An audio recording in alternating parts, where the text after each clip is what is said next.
पाकिस्तान में बैठे अपने आकाओं से संपर्क में रहने के लिए कश्मीर घाटी से आतंकी वर्चुअल सिम कार्ड का इस्तेमाल कर रहे हैं। पुलवामा हमले में ऐसे 40 से ज्यादा सिम कार्ड इस्तेमाल किए गए थे और वर्तमान में कश्मीर घाटी में इस तरह के कई सिम एक्टिव होने की सूचना है।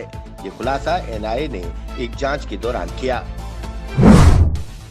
गुरुग्राम DLF 2 स्थित एक प्रॉपर्टी डीलर के कार्यालय में बीती रात पश्चिम बंगाल निवासी एक युवती के साथ सामूहिक दुष्कर्म और मारपीट का मामला सामने आया है।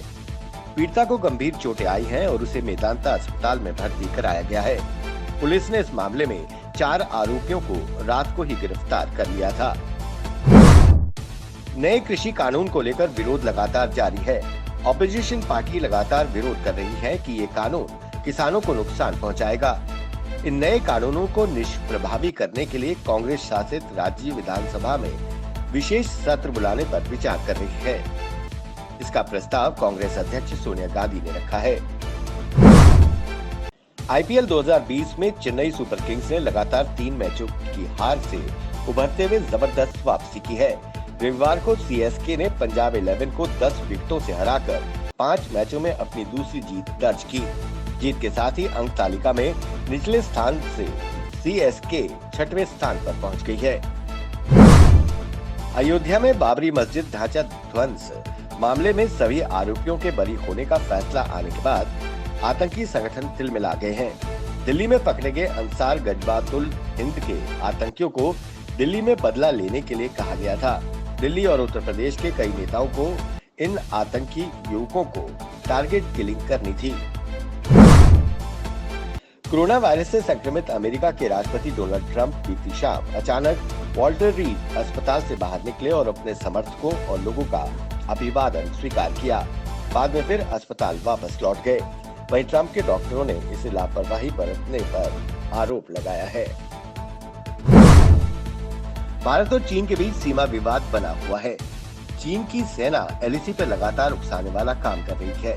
कई बैठकें शांति वार्ता के बाद भी चीनी सेना पीछे हटने को तैयार नहीं है। वहीं भारतीय सेना भी अपनी तैयारियों पर पीछे नहीं है। चीन को मुंहतोड़ जवाब देने के लिए सेना और वायुसेना संयुक्त रूप से अभ्यास कर रही है। कोविड-19 वैक्सीन की तमाम अटकलों के बीच केंद्रीय स्वास्थ्य मंत्री डॉक्टर हर्षवर्धन सिंह ने कहा कि भारत सरकार का लक्ष्य है कि जुलाई 2021 तक 25 करोड़ लोगों को टीकाकरण की व्यवस्था हो जाए। उन्होंने कहा कि वैक्सीन तैयार होने के बाद टीकाकरण की योजना बनाई जा रही है।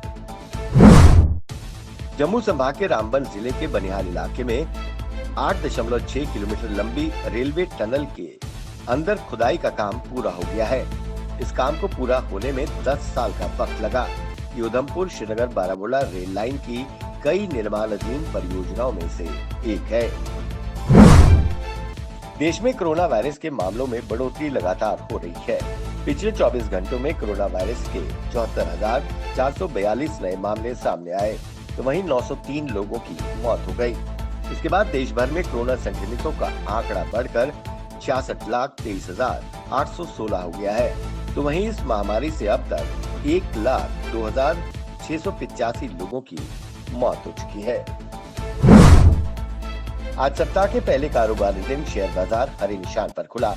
बॉम्बे स्टॉक एक्सचेंज का सेंसेक्स 0.65% ऊपर उठकर 38,950.38 के स्तर पर खुला, तो वहीं नेशनल स्टॉक एक्सचेंज का निफ्टी 0.62% की बढ़त के साथ 11,487.80 के स्तर पर खुला। हाथरस मामले को लेकर देश में राजनीति चरम पर है। रोजाना किसी न किसी दल का जमावड़ा हाथरस की सड़कों पर होता है। इसी कड़ी में कांग्रेस पार्टी आज से कई राज्यों में मौन सत्याग्रह करेगी और उनके लिए न्याय की मांग करेगी।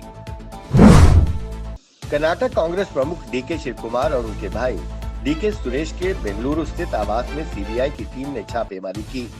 इस छापेमारी को लेकर पार्टी प्रवक्ता रणदीप सुरजेवाला ने ट्वीट कर कहा, मोदी और येदियुरप्पा की जोड़ी डराने धमकाने का खेल अपनी कठपुतली CBI के द्वारा छापेमारी करवा कर रही है।